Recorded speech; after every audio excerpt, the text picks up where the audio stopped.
Hello Turtles! Welcome to Sarah Cat and Monkey Bird's Game Development Arena, where it has been another productive week thanks to early morning developments.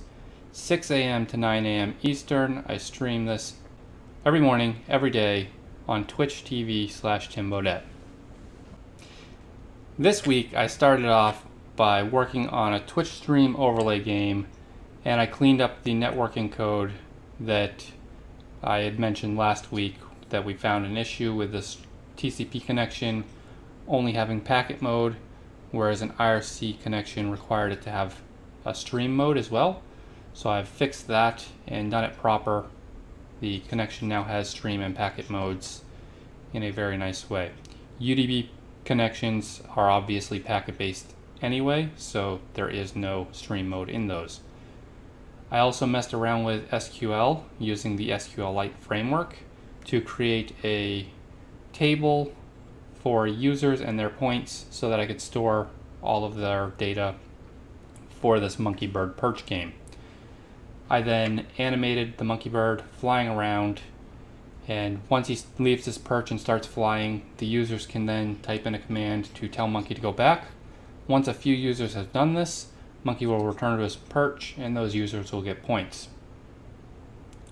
It's a little game to bring some interactivity to the Twitch channel, so make sure you follow there. There's links in the description below. Also did some more improvements with TurtleBrains, being I added the support to flip sprites. So previously the sprite would only load up with exactly how it looks on the texture, and now, as you saw in the monkey bird game, you can flip them horizontally as well as vertically to meet any needs you may have. I also improved the sprite sheet format, data format, and this allows you to do per sprite animations.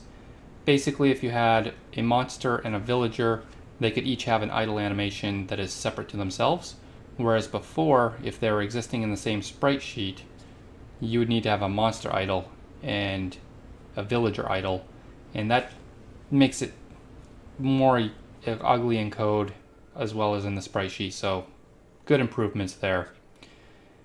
Entity loading had a bug with integer positions.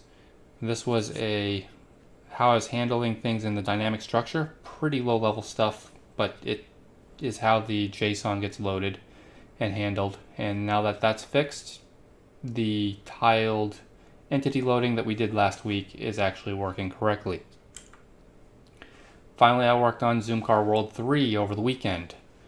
A lot more unit testing. I was trying to dig into why the car was not accelerating correctly. It would accelerate really, really slow, like excruciatingly slow for the entire weekend. And then thanks to a viewer, HBA 310, we figured out that the inertia going upstream or downstream from a gear reduction needs to be multiplied or divided by the gear ratio squared and not just the gear ratio. This was something that I could not find doing dimensional analysis because gear ratio doesn't exactly have a dimension. I also got a bare bones environment with just a basic sky, extremely basic terrain and track. You can barely sense the speed of the car, but it has some form of world there. The race car has movement based on the drivetrain simulator, which it itself does need a lot more improvement still. And I added a basic chase camera. A lot of things have improved this week. So next week I'm hoping that the productivity continues, and it probably should if I keep up with this early morning development routine, 6 a.m. to 9 a.m. every morning, every day. There's a Discord, Twitter, other social links. The Twitch link is in the description below. Please give me a thumbs up and subscribe if you haven't already and you want future updates. Next week, I'm sure there's going to be a whole lot more stuff done in TurtleBrains. Until later, guys, have a good one.